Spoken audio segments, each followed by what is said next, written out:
Sefer Devarim, Parashat Nitzavim, third Aliyah. For you know how we dwelled in the land of Egypt, and how we passed through the midst of the nations through whom you passed.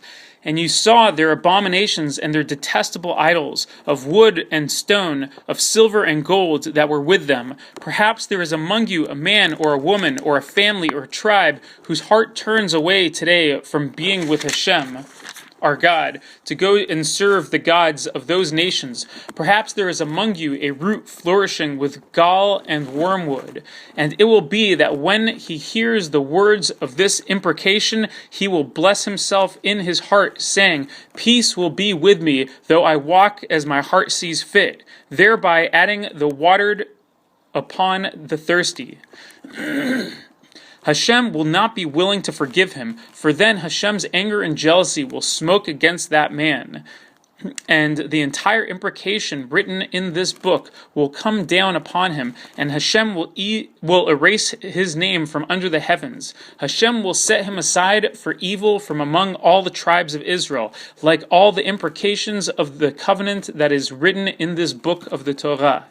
The later generation will say, your children who will arise after you, and the foreigner who will come from a distant land, when they will see the plagues of that land and its illnesses with which Hashem has afflicted it, sulfur and salt, a conflagration of the entire land. It cannot be sown and it cannot spout, and no grass shall rise upon it. Like the upheaval of Sodom and Gomorrah, Admah and Zeboim, which Hashem overturned in his anger and wrath. And all the nations will say, "For that reason did Hashem do so to this land? Why this wrathfulness of great anger?" And they will say, "Because they forsook the covenant of Hashem, the God of their forefathers, that he sealed with them when he took them out of the land of Egypt.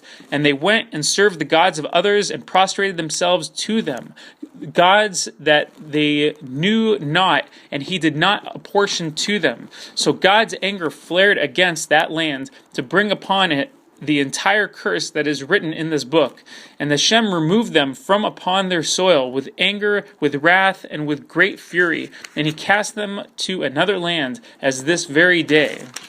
The hidden sins are for Hashem, our God, but the revealed sins are for us and our children forever, to carry out all the words of this Torah."